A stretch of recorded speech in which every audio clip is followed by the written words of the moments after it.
अच्छा ये बताएं कि पाकिस्तान तहरीक इंसाफ ने फैसला किया है कि अगर इसी तरीके से पकड़ दकड़ का सिलसिला जारी रहा तो फिर वो वकला को टिकट देंगे। तो कितने वकला हैं जो पाकिस्तान तहरीक इंसाफ की तरफ से इन इंतखाबात के अंदर हिस्सा ले रहे हैं? ऐसा नहीं है कि सिर्फ वकला को ये जो एक इम्प्रेशन दिया जा रहा है ना कि सिर्फ वकला ही हैं।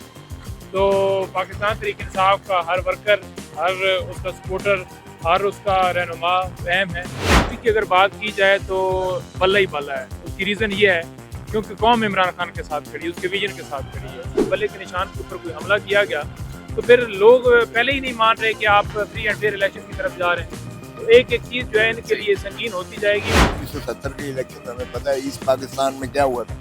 वकला को और पढ़े लिखे टीचर्स जो थे प्राइवेट स्कूल के 172 में से 171 जीते थे। अच्छा ये बताएं कि पाकिस्तान तहरीक इंसाफ ने फैसला किया है कि अगर इसी तरीके से पकड़ दकड़ का सिलसिला जारी रहा तो फिर वो वकला को टिकट देंगे।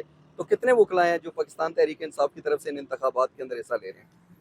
बहुत शुक्रिया, बड़ी नवाजिश इलेक्शन की अगर बात की जाए तो हमारी पूरी जो हिकमत अमली है वो तैयार है और इंशाअल्लाह ताला वकला भी हैं, पॉलिटिकल हमारे लोग जो पहले टिकट होल्डर हैं वो जो खड़े थे वो भी बिल्कुल हैं। और ऐसा नहीं है कि सिर्फ वकला को ये जो एक इम्प्रेशन दिया जा रहा है ना कि सिर्फ वकला ही हैं। तो पाकिस्तान तहरीक इंसाफ का हर वर्कर, हर उसका सपोर्टर, हर उसका रहनुमा अहम है और जो जिस सीट के ऊपर डिज़र्व करेगा डेफिनेटली उसको टिकट जाएगा जी। लेकिन कहा यह जाता है कि अगर किसी और शख्स को टिकट देंगे कल को जिस तरीके से पकड़ दकड़ का सिलसिला जारी है तो उसको नहीं पता कि उसके राइट्स क्या हैं। अगर वकला को टिकट देंगे तो वो ना सिर्फ अपना डिफेंड कर सकते हैं बल्कि वो पाकिस्तान तहरीक इंसाफ को बगैर किसी प्रेशराइज के विक्ट्री भी दिला सकते हैं। ये तासर दुरुस्त है? देखें, बात यह है कि विक्ट्री की अगर बात की जाए तो बल्ला ही बल्ला है। उसकी रीज़न ये है क्योंकि कौम इमरान खान के साथ खड़ी है, उसके विजन के साथ खड़ी है।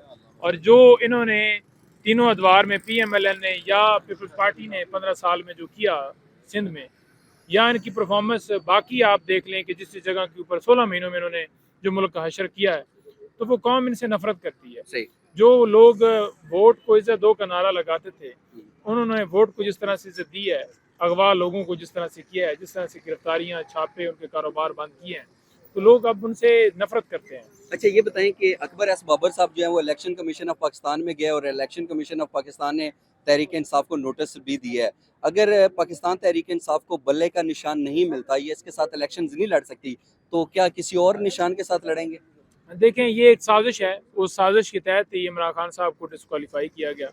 उस साजिश के तहत ही आपको पता है कि इंटर पार्टीज इलेक्शन जो हैं 71 डेज़ के बाद वो फैसला है और उसके फैसले के अंदर उन्होंने कहा कि 20 दिन के अंदर अंदर करवाएं। हालांकि पहले भी हमारे कॉन्स्टिट्यूशन के मुताबिक इलेक्शन हो चुके थे, लेकिन ये एक बदनीति थी इलेक्शन कमीशन की। या आप निगरान हुकूमत देख लें जो ये कह रहे हैं कि हम बुनियादी इंसानी हकूक़ की खिलाफ वर्जियाँ जो हैं वो जानते हैं और अपनी जिम्मेदारियाँ हमको पता है कि हमारी आइनी जिम्मेदारी क्या है। इसी तरह से अगर सुप्रीम कोर्ट को देख लें तो वो भी इमरान खान साहब के लेटर के ऊपर कहते हैं कि हम अपनी जो है वो आइनी जिम्मेदारी निभा रहे हैं। मुझे बताएं कोई आइनी जिम्मेदारी निभाई जा रही है? और बल्ले के निशान की अगर बात की जाए तो इस वक्त इलेक्शन कमीशन से हम यही मुतालबा कर रहे हैं कि हमारे जो कॉन्स्टिट्यूशन था उसके मुताबिक हमारे इलेक्शन हो गए और हमने अपने तमाम दस्तावेजात जमा करवा दिए। तो जब सारा प्रोसेस मुकम्मल हो चुका है, आप बाकी जमातों के इलेक्शन देखें ना, उन्होंने जो इलेक्शंस करवाए सिंपल एक नोटिफिकेशन करते हैं, किसी जगह के ऊपर कोई इन्फॉर्म नहीं करते।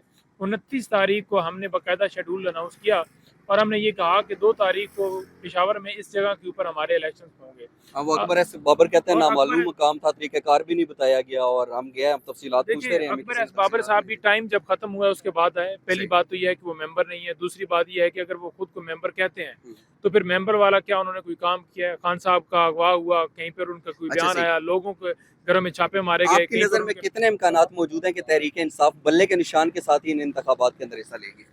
देखें, बल्ले के निशान के हवाले से हम ये एक्सपेक्ट कर रहे हैं कि 1-2 दिन में फैसला आ जाएगा। और बल्ले का निशान अगर ये छीनते हैं तो लोगों से जो है वोट का हक छीना है। तो ये जो काम है ना, अगर ऐसा किया गया या बल्ले के निशान के ऊपर कोई हमला किया गया तो फिर लोग पहले ही नहीं मान रहे कि आप फ्री एंड फेयर इलेक्शन की तरफ जा रहे हैं। तो एक एक चीज़ जो है इनके लिए संगीन होती जाएगी और इनके लिए मुश्किल हो जाएगा। एक आखिरी और सवाल, अगर फिर महीने के बाद जिसको अगर सिलेक्ट किया गया तो फिर उसे निकाला गया तो वो कहेगा कि मुझे क्यों निकाला है। सही, एक आखिरी सवाल, चेयरमैन PTI जो है साबिक इमरान खान साहब वो कह चुके हैं कि साबिक army chief general Qamar Javed Bajwa जो है ना उनको भी हम अदालत में बुलाएंगे। तो जो मौजूदा सूरत हाल के पेश नज़र आपको लगता है कि साबिक आर्मी चीफ कभी अदालत आएंगे? دیکھیے آرمی چیف صاحب کو بالکل عدالت آنا چاہیے، سابقہ آرمی چیف صاحب کو. اس کی ریزن کیا ہے؟ ریزن یہ ہے کہ جس نے بندوق چلائی ہے وہ فار ایگزامپل باہر گھوم رہے ہوں اور جس کو گولی لگی ہے اس کو جو ہے اس کے اوپر ایف آئی آر درج کرنی آنا ہے. چاہیے، لیکن تو آپ کو بات لگتا ہے یہ کہ وہ عدالتوں میں پیش ہوں گے کبھی؟ تو کیوں نہیں ہونا چاہیے؟ نہیں ہونا آئیں تو نا. چاہیے. آپ کی نظر میں وہ آئیں گے؟ میری نظر میں آنا چاہیے. میں تو یہی کہوں گا. اب وہ نہیں آئیں گے یا آئیں گے یہ ان کی مرضی ہے. بات یہ ہے کہ اس کیس کے اندر ان کا ریلیونٹ ہونا اس لیے ضروری ہے کیونکہ وہ لیٹر ان کے لیے آیا تھا، خان صاحب کے لیے نہیں آیا تھا. خان صاحب وزیر اعظم تھے اور یہ ملک کے خلاف سازش ہوئی تھی. آپ یہ نہ سمجھیں کہ وزیر اعظم کو ہٹائے بلکہ آپ کے ملک کے اندر یہ ملک کے خلاف یہ سازش کی گئی. تو جو کردار ہیں ان کو تو بالکل آنا چاہیے. اور میں تو یہ سمجھتا ہوں کہ ان کے خلاف کارروائی ہونی چاہیے بجائے یہ کہ عمران خان صاحب کو اندر ڈال دی گئی. انہوں نے تو اپنا حق ادا کیا جو ان کا آئین جو ہے وہ واضح دیتا ہے اور جو ان کا حلف دیتا ہے کہ کوئی بھی ایسا معاملہ جو قوم کے لیے بتانا ضروری ہو تو وہ بتا سکتے ہیں. 248 کا بھی حوالہ دیا گیا. لیکن بات یہ ہے کہ یہاں پر قانون تو دیکھا نہیں جا رہا. آج آپ کے سامنے ایک مثال بڑی سامنے آئی ہے، وہ یہ آئی ہے کہ 3 عمران خان صاحب کی ضمانتیں کنفرم ہو گئی ہیں. وہ کس بنیاد کے اوپر کنفرم ہوئی ہیں کہ کوئی شواہد کوئی ثبوت نہیں ملے. اب اگر کوئی شواہد یا ثبوت نہیں ملے جس بنیاد کے اوپر خان صاحب کی ضمانتیں کنفرم ہوئی ہیں تو مجھے یہ بتائیں کہ جو ان کے اوپر مقدمات درج کیے گئے ہیں 200 کے قریب تو وہ اس بات کو بڑا واضح کر رہے ہیں کہ اس طرح سے یہ بوگس کیسز بنائے گئے ہیں. ایک شخص کو اگر آپ اس کے اوپر جھوٹا مقدمہ درج کرتے ہیں اور وہ عدالتوں کے بار بار چکر لگاتا ہے اور سال بعد یا 1.5 سال بعد یا 10 سال بعد وہ باعزت بری ہو جاتا ہے، ٹھیک ہے، تو یہ پولیٹیکل وکٹمائزیشن یا یہ لا قانونی کب تک جاری رہے گی؟ اس کے اوپر لمحہ فکریہ یہ ہے کہ سپریم کورٹ کو بھی بنیادی انسانی حقوق کی جو خلاف ورزیاں ہو رہی ہیں، جو آئینی ذمہ داری وہ کہہ رہے ہیں کہ ہم نبھا رہے ہیں وہ نہیں نبھا رہے ہیں، ان کو نبھانی چاہیے.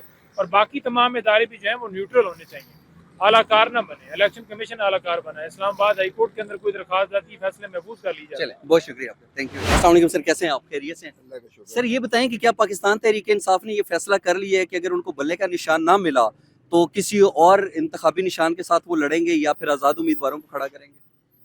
دیکھیں ہمیشہ ہر پارٹی کے پاس متبادل جو ہے پلانز ہوا کرتے ہیں. جب ہمیں مشرف نے کہا تھا کہ پیپلز پارٹی بھی مائنس بے نظیر ہوگی اور پی ایم ایل این بھی مائنس نواز شریف ہوگی، اور جب وہ معافی مانگ کے سرور محل چلے گئے تھے تو اس نے ایک قانون بنا دیا کہ پارٹی سربراہ جب تک خود حاضر نہیں ہوگا اس کی پارٹی نہ رجسٹر میں ہوگی نہ سمبل ملے گا اسے.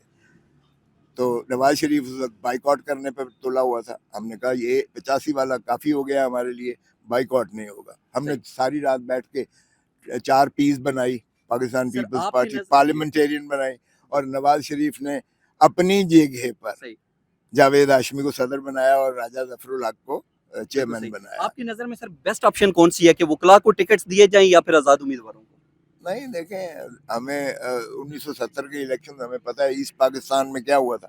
وکلاء کو اور پڑھے لکھے ٹیچرز جو تھے پرائیویٹ اسکول کے 172 میں سے 171 جیتے تھے. سارے وکیل اور مڈل کلاس لوگ تھے. آپ سمجھتے ہیں کہ یہ ایک بڑا درست فیصلہ ثابت ہو سکتا ہے؟ جب بھاگ گئے ہیں سارے کلگی والے، بھاگ گئے ہیں مفاد پرست، بھاگ گئے ہیں سرمایہ دار، بھاگ گئے ہیں سارے جو ہے مفاد یافتہ مفاد پرست لوگ جو ڈیپوٹیشن پر آئے تھے، جو جن کو چوگا جہاں ملتا ہے، اگر وہ لوگ ہیں تو میرے خیال میں خان کہتا ہے خس کم جہاں پاک. شکر ہے کہ ہمیں پتہ چل گیا ہے کہ کون اب خالص ہے اور کون 2 نمبری ہے.